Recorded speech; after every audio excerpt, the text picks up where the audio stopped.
Hey, you're listening to Fat and Greasy Citizens, a podcast about Shakespeare. I'm Fat. And I'm Greasy. Every week we do a deep dive into every act of every Shakespeare play ever written, mostly while drinking. More specifically, I'm Chuck. I'm a former English major and now a digital editor who cares a lot about Shakespeare.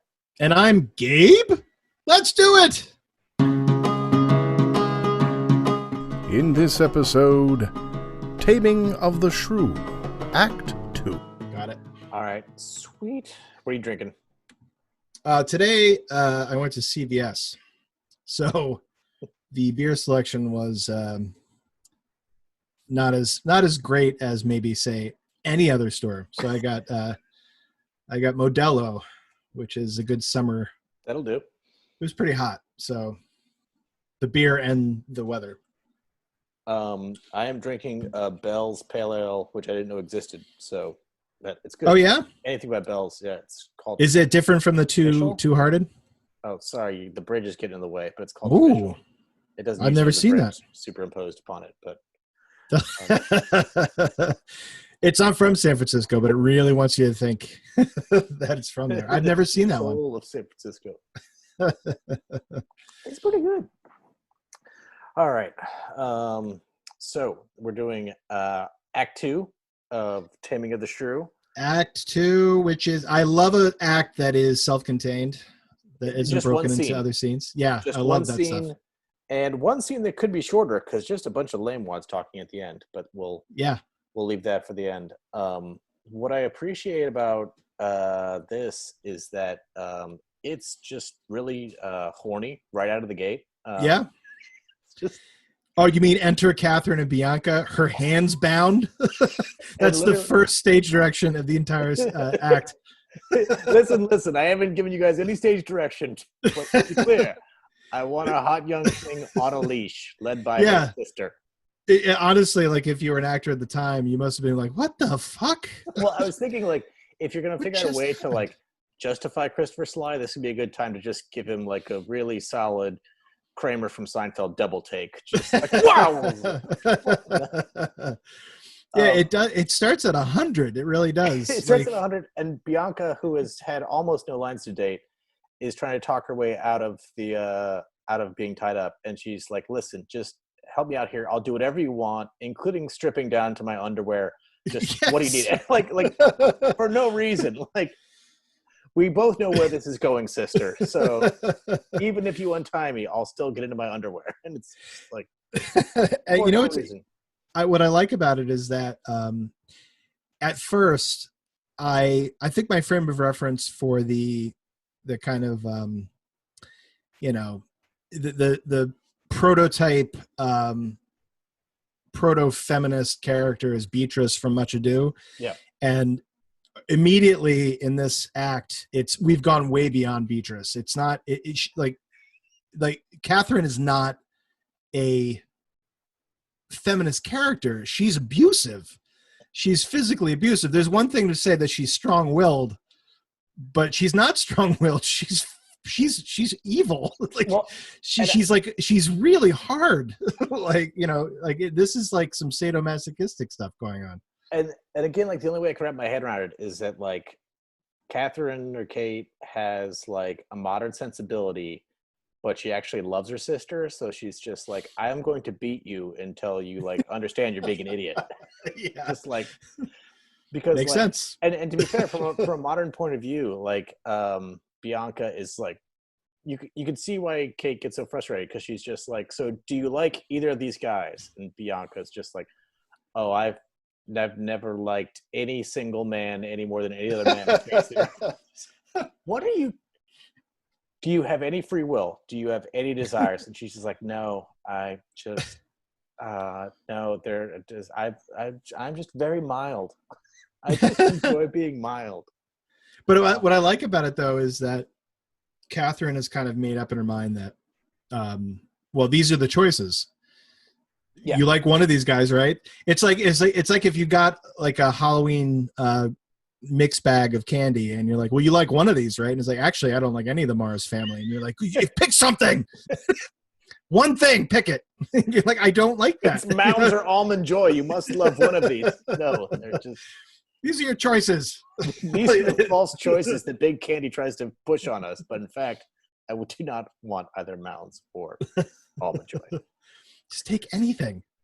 But I do kind of like take Kate's side here, because when she says, her silence flouts me, and I just see like an elder sibling wanting to scream, like, just have a goddamn opinion about your own life. Like, Dad's trying to set you up with random people who are just bidding on you. If you just decide, I like the old guy or I like the young guy, then you could at least like chart a path to some degree. And all her sister can come up with is like, so should I get my underwear now? Is this the part where we... It's all she knows. It's all she knows. She doesn't know how to respond to any... It's like Bianca at any point in her life, if she faces a conflict, she's just like, I'm assuming I'll get in my underwear. So well, that normally solves everything. She's basically Ripley from Alien. Just there's a line that Kate has that I want to start using with Oscar, my son, which is "Minion, thou liest." I think that's just a funny thing to say to somebody. And she says that to Bianca? Who'd she say it to? She says it to Bianca because she's she's hemming and hawing, and she's like, "Minion, thou liest." That's like, and sometimes as the elder person, that. So I don't know. I respect where she's coming from. Like, and to call somebody a minion, like, it's like you're not even evil. You're the henchman of evil. It's saying, you're transparent. I see through you. Shut up. just shut up. Don't even try. You are so transparent. Don't try and lie. I can see through it. I'm trying to make you be an adult here.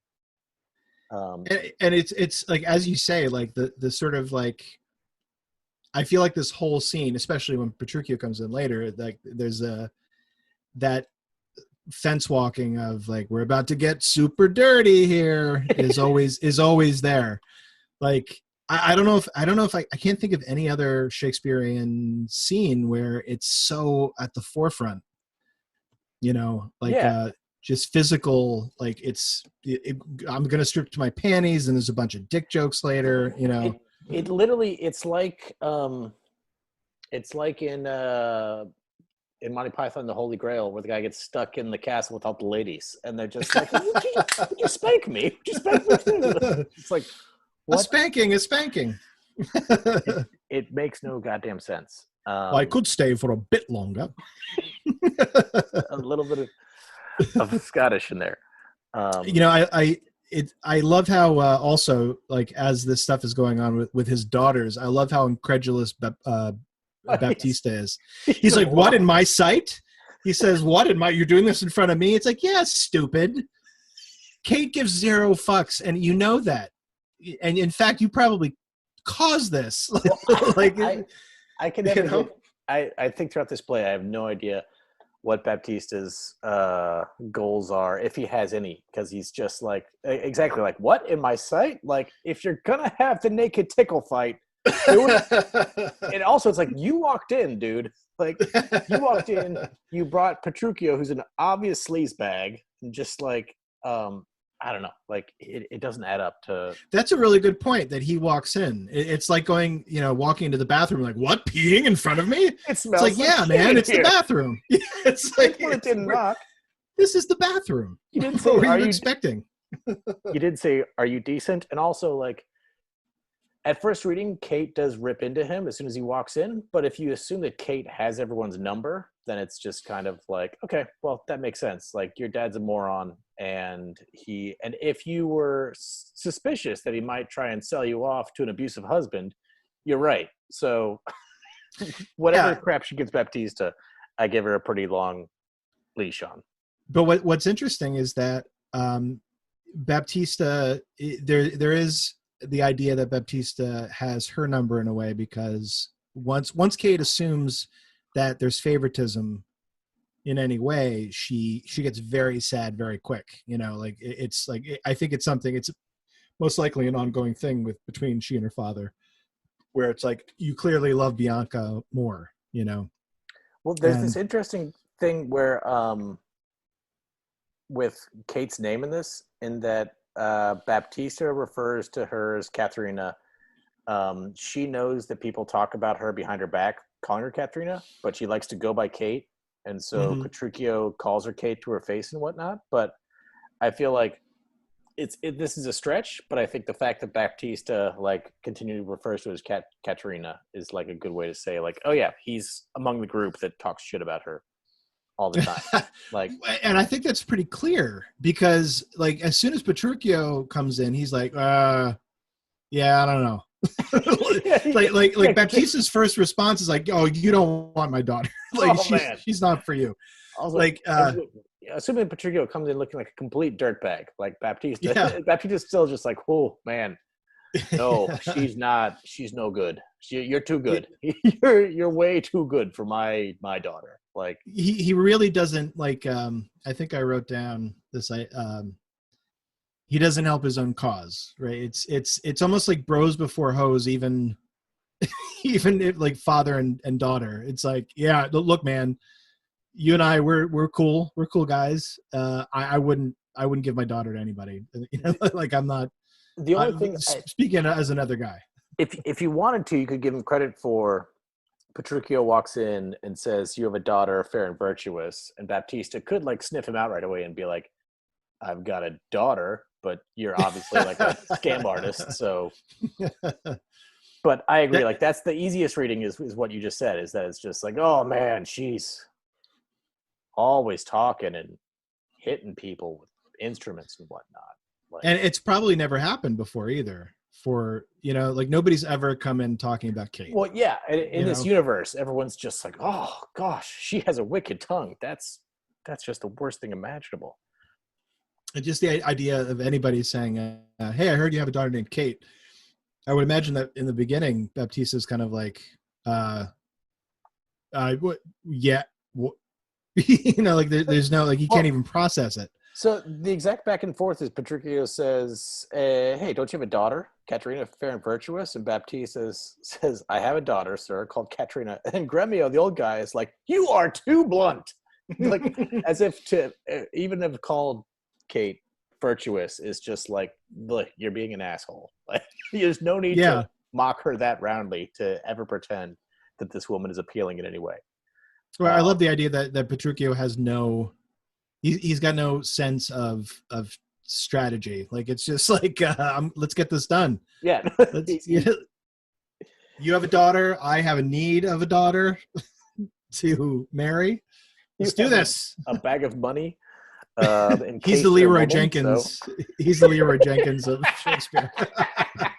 Petruchio! Like 6 other men just like, okay, so here's what I'm thinking. If one of us is a teacher and you're a music teacher, Petruchio just like jumps up, let's do this. Like, wait, did he just I'm gonna marry the rough one. Let's go.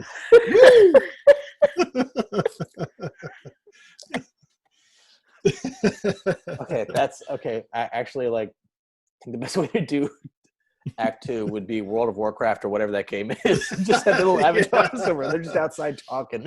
And he just walks in on screen. This little bounce like, all right, I hear you got a daughter, very virtuous. What the hell? I think this is exactly it.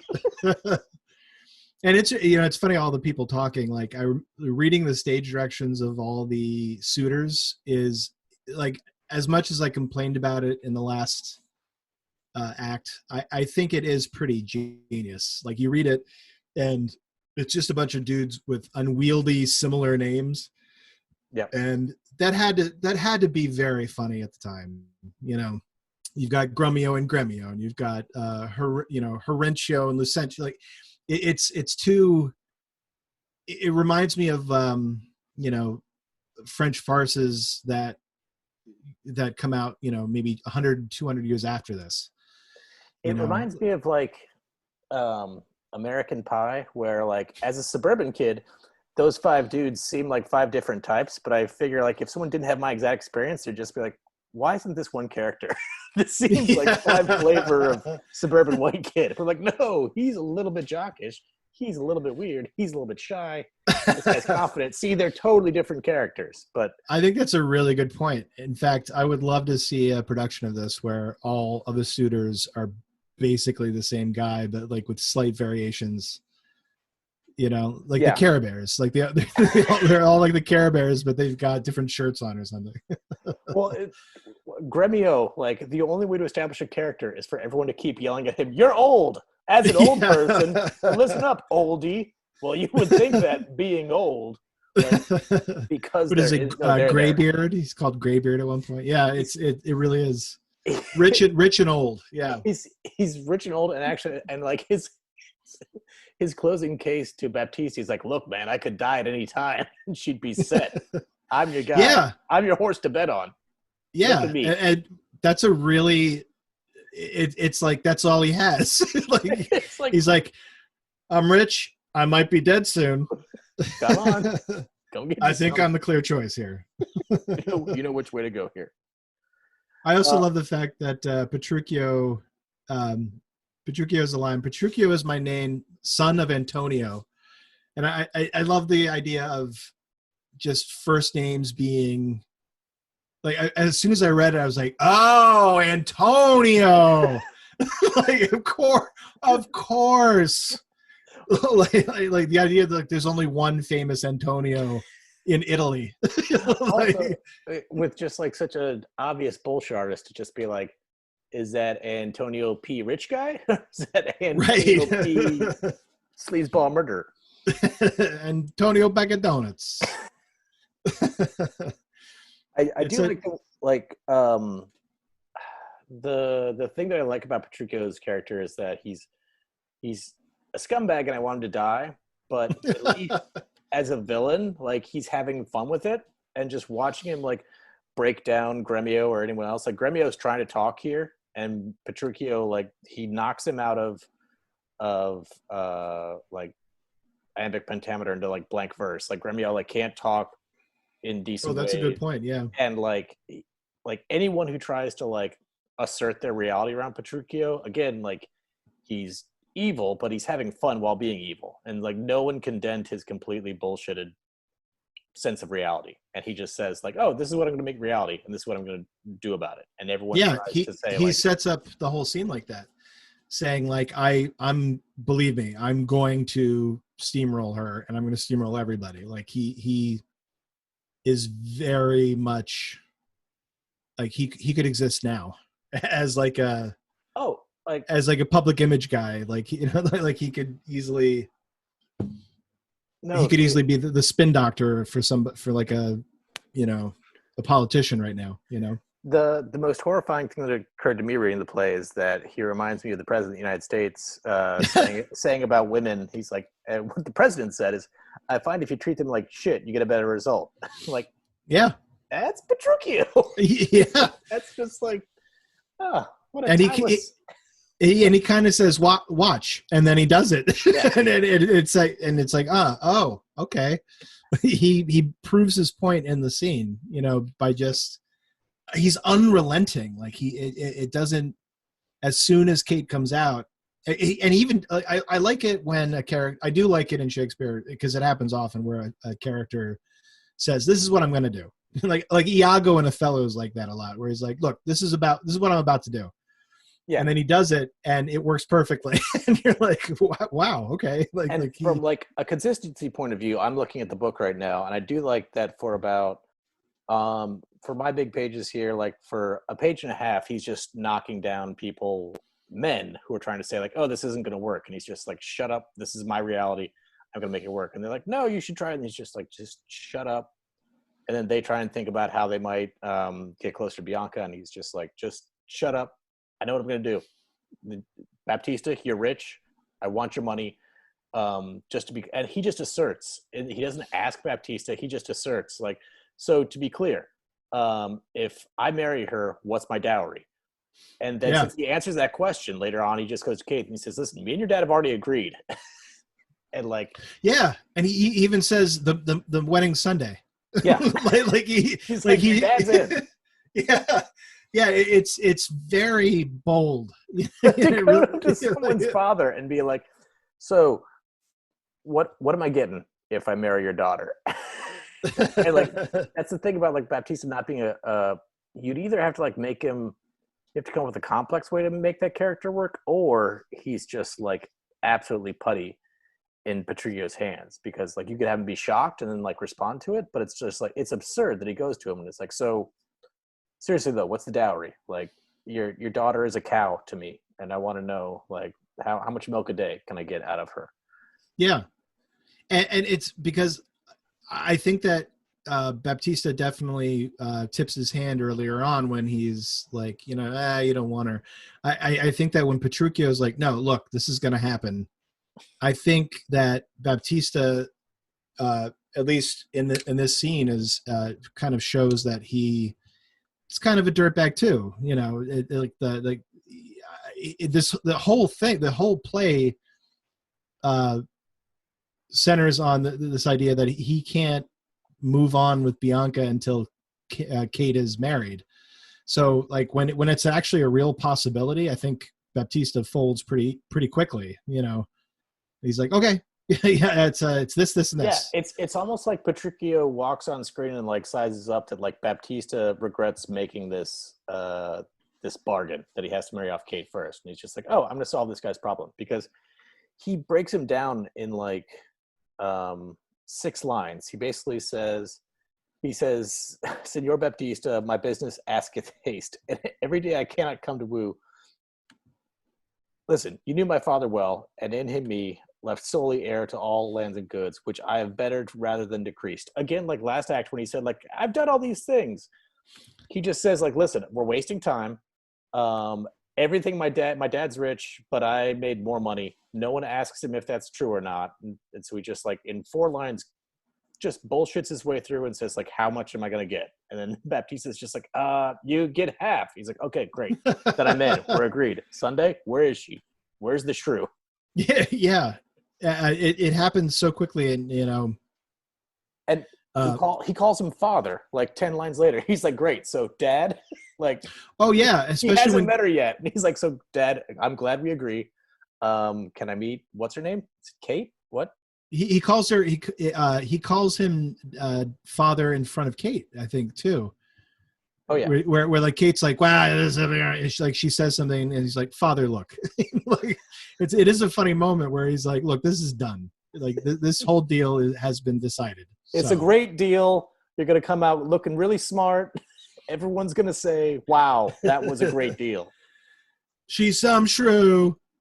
I had a question as I was reading Baptista when Petruchio says he's from Pisa, Baptista says, a mighty man of Pisa. And I was wondering, is that a dick joke?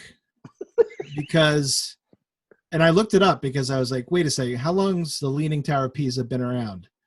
And it was constructed in the 1100s. Uh-huh.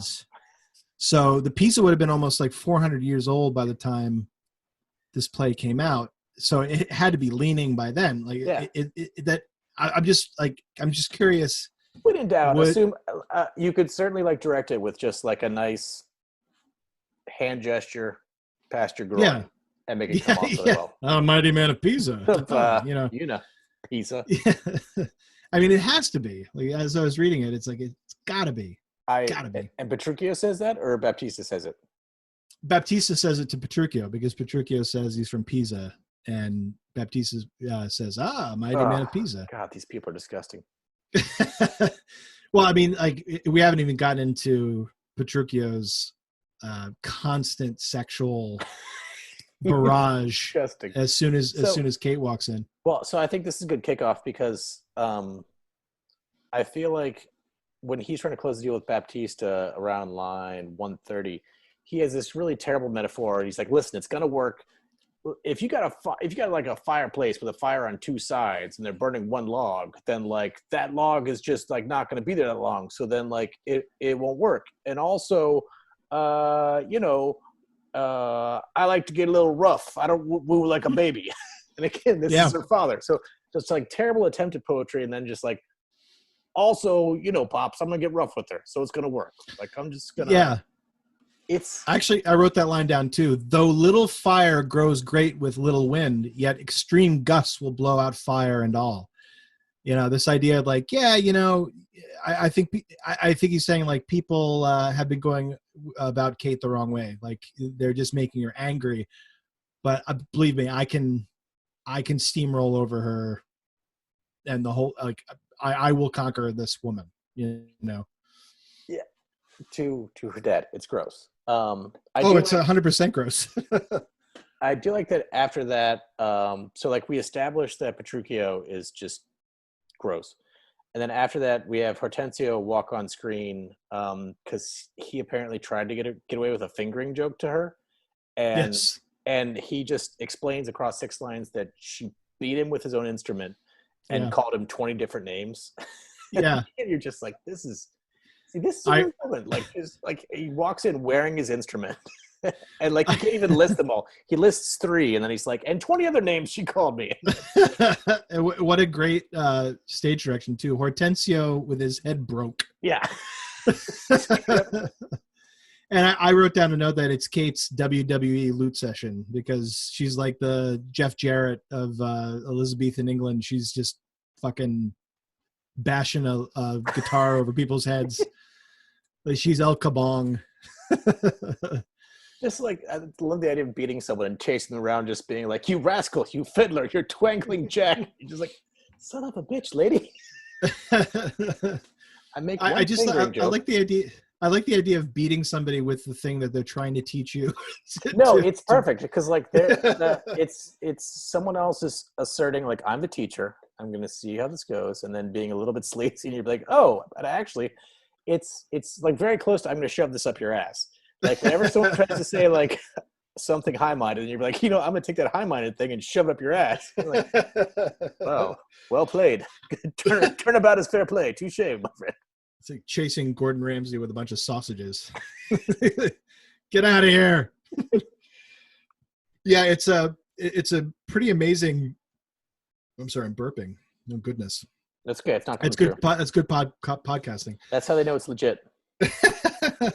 This is all real, folks. You can't make this stuff up. There was actually a phrase I had never heard before. The bands of marriage, or the bonds of marriage. Uh-huh. It's BANNS, and I looked it up, and it does. It's still used today. It's basically just like an official church announcement of a marriage. But like as I was looking it up, I was like, I'm so happy that this doesn't exist. Like nobody really uses this anymore because it's so stupid. I'm looking at the word BANS. It looks vaguely German. So like, what line is it? I didn't write the line down, okay. But I'm sure it's like right after. It's basically right after Petruchio saying, "We get married." It's great because super weird. So I like that Hortensio walks in talking about how this woman kicked his ass. They talk a bit, and then they leave him alone, and then he just does a soliloquy to gaslighting, and he just again says what he's going to do. He's just like, "That's very true." We do. She's gonna call me a cocksucker, and I'm going to say, "Aren't you mild?" And then she's not going to say anything. I'm going to say, "Your voice is beautiful." And then she's going to say, "I don't like you." I'm going to say, "Oh, you say such sweet things," and he just straight up says, like, I am going to say the opposite of everything and drive you insane. Yeah. And it's funny because as I was reading it, I wrote down, it's the Lord's tactic with Sly in the beginning. It's the same thing, just to convince somebody that there's something they're not. And then I was like, okay, so maybe that's the connection between, because we haven't seen Sly. This act doesn't involve Sly at all. Right. You could have him reacting off screen if you wanted to, but you have no idea if he ever pops up again.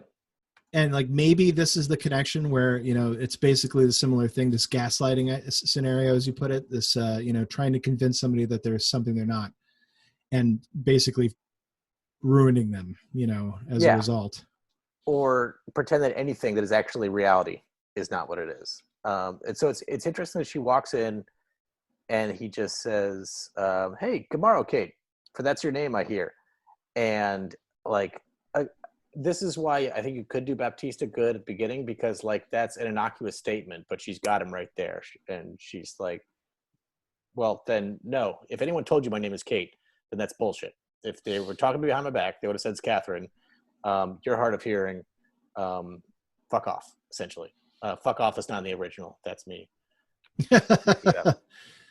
I think Shakespeare said it best when he said, fuck off. And then he just launches into these like lame attempts to like say all these wonderful things that people say about Kate, and it's out of the gate. She's just said, I know no one calls me Kate behind my back, and I know no one says anything good about me behind my back. And then he just has 10 lines of just like, no, across Christendom, everyone speaketh of Kate. Kate the mild, Kate the beautiful. You can't walk through Scotland without someone talking of Kate. Kate, Kate, Kate. And it's just... It's a moment of propaganda because you really do think you probably, well, we know it today. If you say something enough, like it kind of becomes true after a while. Everybody talks about you. You're great, Kate. And just the idea of somebody saying that, and you're like, what? Right. You're just again, I think shrewish is the worst way you could have Kate act. Like, again, if you just have Kate act like a normal person, everyone else in the play deserves to be treated the way she treats them. And so this would just be infuriating to sit through. Like, it feels like you can see the corporate meeting where someone walks in and it's just like, oh, yeah, so we're going to do this and this and that. And everyone says you're great and everyone's excited about you. And you're like, I'm pretty sure you're going to fire me in a week. Like, I'm pretty sure it's similar to the dick joke question I had. I had another question about the word stool and whether or not it meant shit back then as it does now. Because there's a moment where it kind of sounds like Kate calls Petruchio a piece of shit. It has something to do with the legs, because the next line is about the legs. So they're going back and forth, and she calls him furniture, and then he says, "What's furniture?" And she says, "A three-legged stool." And then and that's right when it escalates. Right. Like when they get to the stool line, that's like 5 lines away from him saying, "Oh, so I'll stick my tongue in your ass," and right, he just it goes up 6 notches right after stool. So yeah, I think that might be right, because it's like the gateway to because I even wrote down, my tongue in your tail is pretty goddamn saucy, Shakespeare. Yeah, pretty saucy. You're a saucy guy. Yeah. My tongue in your tail, geez Louise. In fact, I wrote Tongues and Cocks would have been a better name for this play. William Shakespeare presents Tongues and Cocks. And again, that's when she hits him, like right after. Well, that's the thing. So his line is, "What, with my tongue in your tail? Nay, come again, good Kate. I am a gentleman," which is like such a encapsulation of just like, oh, hey, I'm a classy guy. And she's like, "Yeah, I'll give that a try." And she slaps him, which is delightful. There is something to be said also about we said how forward Petruchio is in basically telling, the wedding's Sunday, but that's not necessarily new in a Shakespeare play, even though this is an early Shakespeare play. Like the idea of like a wedding happening tomorrow happens a lot, and it always makes me laugh. There's something funny about the wedding's Sunday. Like, it's bring in the band, let's get married tomorrow. And the parents and the families are always like, "Oh, great, you found someone to marry, let's do it tomorrow." Yeah, we'll be there. It's much less an event that has to be planned in Shakespeare's world, I think. It's like, and we'll all get together for a wedding. Well, that's every comedy. Since time's meaningless, there's usually, there'd be no reason you couldn't just say like, "We'll get married Sunday." That's borderline rational compared to what it usually is in a Shakespeare comedy, where it's just like, "And we'll get married tomorrow," or "right now," or "I know the priest. Right. The priest is nearby." Yeah. That's a really good point. So the convenience of people who are there. I think we'll find that like a third of the plays revolved around not being able to get a priest there in time to get someone married. So, but Petruchio has this line coming up, which I find hilarious, but like I also want to point out that like he's clearly negging her. He's negging her throughout, but there's this one point where he's talking to Kate and he's just like, "And I don't know why anyone says you have a limp. You walk perfectly fine." It's just like the most brilliant, like, And I don't know who spread that rumor that you like just have a club foot, but you don't. I want to be clear. You really don't have a club foot at all. Ooh, that actually, it reminds me of something I saw on Twitter the other day, which, as we know, is the center, center of the universe for truth. Yeah. But there was a story that I read from, it was a reposting of something that I didn't, somebody I follow who reposted something else. So I don't know the person, but the story went that this young lady was dating a man who continually told her everything was going well, but every once in a while, at least once a day or so, he suggested in no uncertain terms that she stank, like she smelled bad. And it got to where she was, going out of her way to make sure that she was clean and stuff like that. And it got to the point where he called her. He said, "Wow, you really stink," again, like weeks later. And she confronted him and said, "This is, I don't understand. I have asked everybody, my family, my friends. I don't know what you're smelling, but it's not me." And then he ended up breaking down and confessing that it was something that his father used to say to his mother as a way to control her, basically.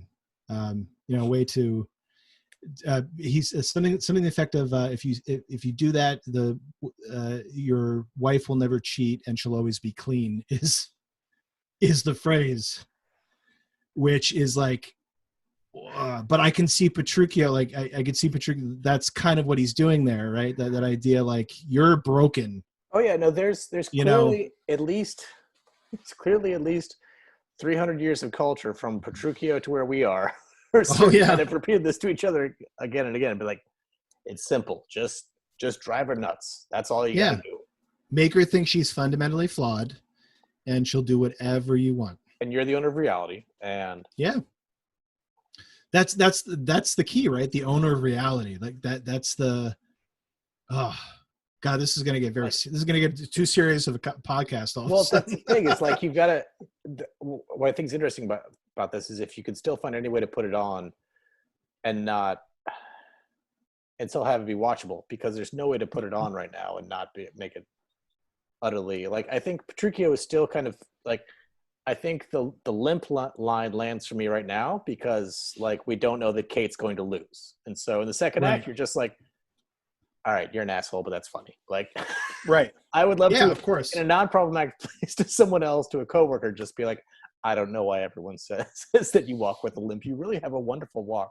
I don't think you look like a marionette at all. But that I don't know what you would call that, that comedic trope, but it's like, you see that now, that's echoed now, like, hey, everybody says you're an asshole, but like, not me. Like, and you see that now, like that's a pretty common thing, like, and it's like, again, well, as hazing between equals, it's fine, but as someone who's about to, like, take away her power and her future and, like, destroy her individuality when she's in fact, like, the most individual person in the play, like, that's when it becomes psychopathic. Yeah, she's busting people's heads open with loots, for Christ's sake. Like a king. Yeah, nobody else is big proactive like that. like that's she's getting what she wants. So also, when Baptista walks back in, Petruchio goes right back into. So he calls her Katerina, just because Petruchio's back in the room. So it's just like the clear signal to Kate that just like, listen, I'm going to kiss your ass when we're alone. But as soon as anyone else walks in, you're dirt. You're nothing to me. Like, I control your name. And then it's right then that he calls Baptista father. He's like, hey, Dad. So listen, it's all great. We're agreed. It's happening for a week from now. And I've got to go back to Pisa to buy some nice clothes. Yeah. Like, it's just like transparently bullshit. Actually, you didn't listen to the Dirty John podcast, did you? No, what is that? It's a podcast. It's a true crime podcast about this guy who, it turns out, this handsome guy who used to be a surgeon, but he insinuates himself into relationships with women, usually wealthy widows, and then like takes all their money, and you steadily learn that he's a bigger and bigger psycho. But one of the things that all the women who've been with him and everyone in their circle always comment on is that just like people fall in love with him, but he is the dirtiest bastard you've ever seen. Like he wears these disgusting scrubs. You could tell he's been wearing for 4 or 5 days, but for some reason it doesn't matter because they're scrubs, and he tells people he's a surgeon and whatnot. And there's something about that resonates with me and Petruchio, because like people keep going along with him, but like without any stage direction ever saying that, no, that's not true. They talk about it in the next act or the act after that, but just like, that he's a dirtbag, and he's just so for him to say, like, I think you already envision him as being like dressed like an idiot, not dressed like a rich man. And for him to say like, all right, we solved that. I'm going to go get some nice clothes. I'll be back. It's just obviously not true. Like if he said, I'm going to go to a whorehouse, then you'd be like, oh, I think that's true. But for Patricia to say, like, so I'm going to go home, get the nicest clothes because it's going to be a classy wedding. So I'm going to, Baptista, I'm going to get this frickin' cummerbund. It's going to blow your socks off. It's going to be. I'm going to get a tuxedo t-shirt from Urban Outfitters, not not Hanes. So I got to go. I'd love to stay. I want to chat, but I got to get the nicest lapels you've ever seen. So Sunday. All right, I'm out. Goodbye. Dad, love you. Hey, shut up. Notice by default we're both doing New York accents. Yeah, it's a crutch. Hey, Petruchio. That's it. That's Petruchio. Is that Johnny Petruchio over there? Hey, I heard he got married to Kate. Yeah, Kate's got money now. They got money. Speaking of money, I know Gremio has money, and he's, that's kind of, he's hanging his hat on the money. But when he lists his wealth, it makes me think that he just has a bunch of tchotchkes and a cow. Like he's got livestock. So much. He's got like a bunch of like curios and then like some livestock. Like that's all he has. Like it's very unimpressive. Like it's maybe great. If you think someone's wealthy, but you're just like, well, tell me what you got, and it's just like, well, I've got a Miata. Yeah. I've got two wheelbarrows. I have a 2.5 bedroom home, and I got a sprinkler. And check this out. I've got an inflatable sauna. There you go. Hey, I can hardly ever use it because I'm so freaking rich. We don't go to that home very often. Yeah, like I was very unimpressed with Gremio's wealth in that particular. Yeah, I think that whole last like 100 lines with Tranio and Gremio trying to outmatch each other. It's just like it'd be really hard to not cut. You'd have to find some way to just highlight the fact that these are two really boring people.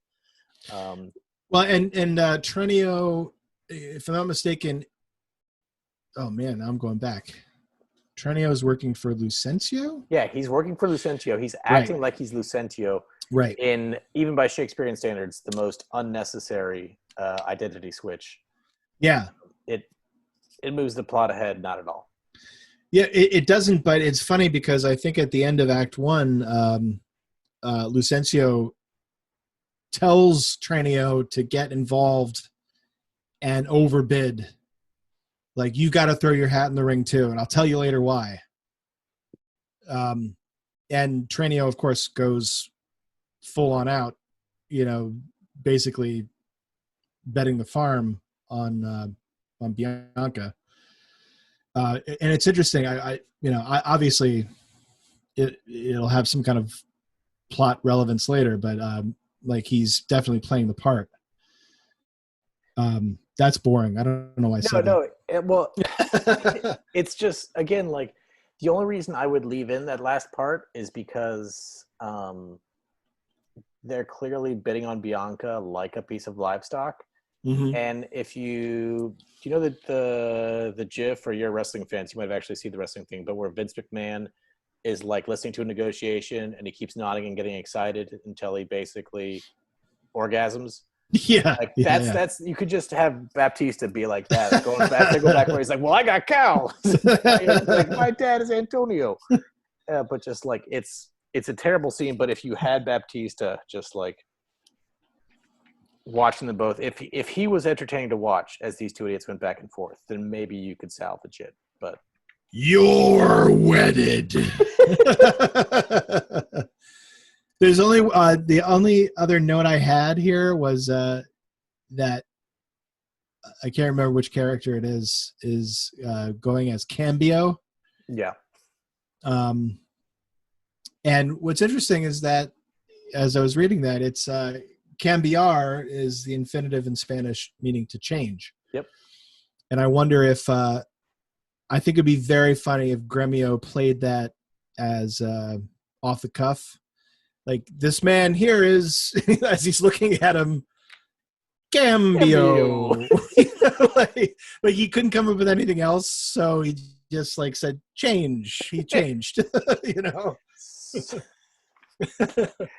Yes, because I had the same thought when I saw the name, and it never occurred to me. It's one of those things where like it's like Gremio. It's like why are you making a half joke? Because you'd either have to commit to it or cut it. Yeah, and at this point, like you've got half the cast going as going under different names. It really is. Like, but it had to, at the time, it had to kill. You know. Oh, he's not like who he says he is. That's crazy. It had to kill. I mean, just like a name like Cambio, even Tranio sounds like transient or something. You know what I mean? Like it's got a feel of a different English word. You know. Yeah. But I can see audiences like eating it up like this. Like it's hilarious. There's so many of them. Well, actually, that's interesting. Like, so this is supposed to be Italy. This is supposed to be an Elizabethan audience's idea of Italy.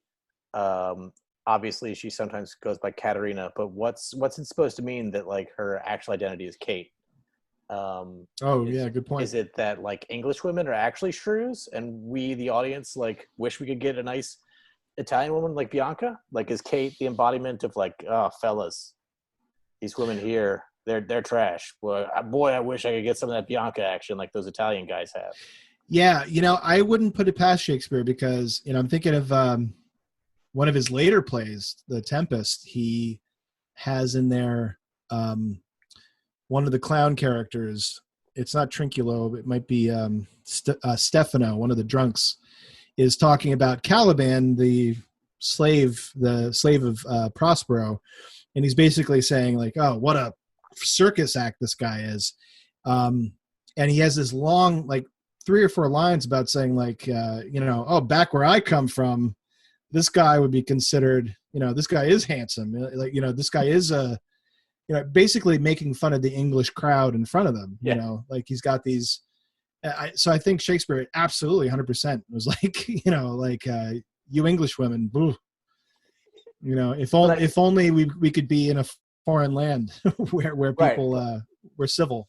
I could see that being the over joke for the crowd, where it's just like, who's gonna marry this English broad? Because by default, but and like you could have them all, every other character speak with faux Italian accents and have her just speak like however you think Kate sounds like. But I think we all imagine Kate talking like Kate, not Caterina. That's a really good point. Everybody's like Horatio, Lucia, Kate. Really is. Hey, my daughter, Kate.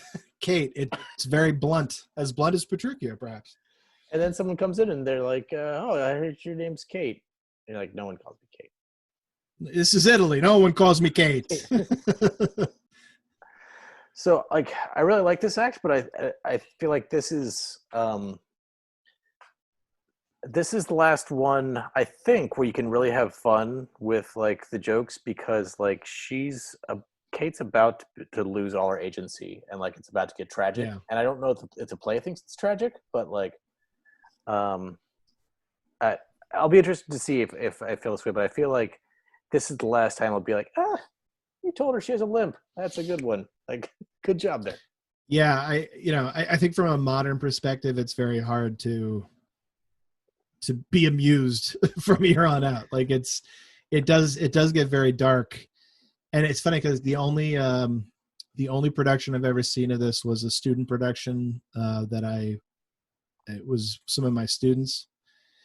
I didn't direct it. It was this other group that did it. And I remember thinking there are moments between Petruchio and Kate later on where I'm like, Jesus Christ, like this is not, I'm uncomfortable watching this. Right. You know, you go against your instincts. You're like, we should not be teaching this. This is. Yeah. Well, to their credit, they played it pretty straight. They weren't playing it for the laughs. And I think it really highlights the power structures that, I mean, this play is clearly enjoying a certain, the enjoying the power structures of the time, but like from our perspective, and it goes back to what we were talking about last week, where it's like, is Shakespeare aware of this? And is this an indictment of this behavior, or is he just capitalizing on the unfairness that's there? Like I don't know. I think as it goes on, or it's going to be tough for us to give the author an out here. I think there might be a way to present it, but like, I think the Taming of the Shrew thinks the Taming of the Shrew is pretty fucking funny. Oh yeah, that like. Yeah, this was the old school of the day. Will Ferrell and who else was in that stupid movie? Is that Luke Wilson? Yeah, Luke Wilson and what's his name with the beautiful babies? Yeah, Vince Vaughn. Vince Vaughn? Yeah. Yep. The trifecta of comedy. Marx Brothers of the aughts. Ooh, there's another podcast. That'll be just following their careers. Which one, the Marx Brothers or the those three? No, Luke Wilson, Will Ferrell, and can you imagine Vince Vaughn. watching? What do you think would be most brutal, to watch every Luke Wilson movie or watch every Vince Vaughn movie? Vince Vaughn movie, because there's some Luke Wilson ones in there that I love, like Bottle Rocket. I love. Right, you could grasp on to the occasional Luke Wilson success, but Vince Vaughn doing a podcast about all those movies would be like leaving Las Vegas, just like, I'm going to do this until it kills me. That's what I'm gonna do. Here we go. Fred Claus. You're so money. This is it. I think Fred Claus is going to do it. Oh my God, I forgot about Fred Claus. Oh boy. that I would probably have to tap out. And also, his first movie, The Swingers, like, he looks so young. Vince Vaughn is absolutely the picture of Dorian Gray. Like, he has just like true words have never been spoken.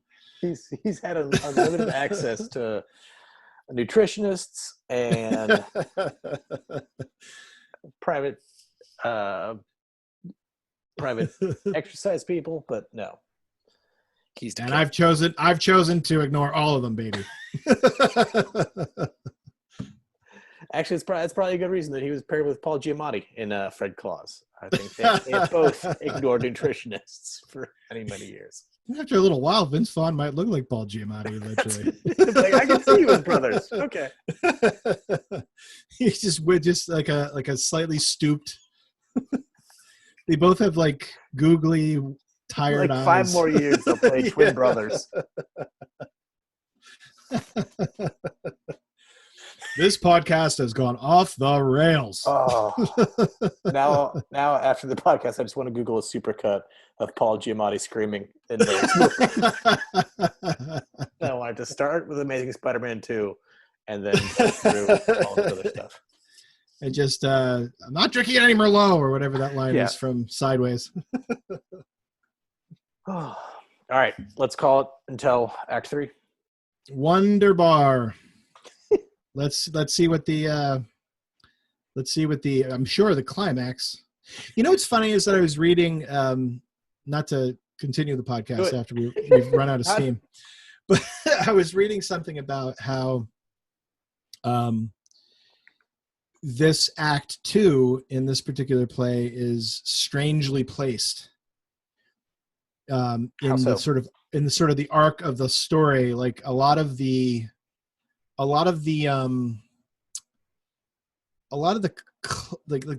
breaking of the character, like the change happens in this act. Like it's like an oddly placed, like the beginning of Kate's ultimate demise is here, like the breaking, Petruchio coming out and saying the wedding is Sunday, this is happening, it's like it's well, yeah, like from a legalistic concurrent sense, like she's cooked, like her dad's agreed to it, scumbag left the room, like it's like the Petruchio's, like, when you win a sports game on a bad call, it's like, get off the field, don't call back. And that's what Petruchio just did. He's just like, yep, right, we all agree, okay, goodbye, I'm going to Pisa, I'm gone.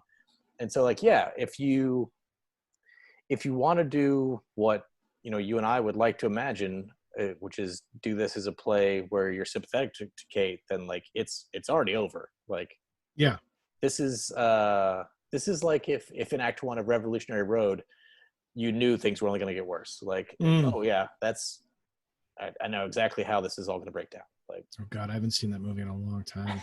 Oh god, it's a pick. It's all coming back. I think at the end of this episode of the podcast, we should have James Brown version of It's a Man's World play as we go into. That does seem like the theme of the thing, because it's like, but just to be clear, baby, it would be worth nothing if you weren't around. Yeah. But to be clear, also, it's a man's world. So it is. I think that would be the perfect end. We could not afford the rights to James Brown's It's a Man's World. Fat and Greasy Citizens, presented by the players Chuck and Gabe. Next week, Taming of the Shrew, Part 3. Theme song A Robust Crew by Darren Curtis.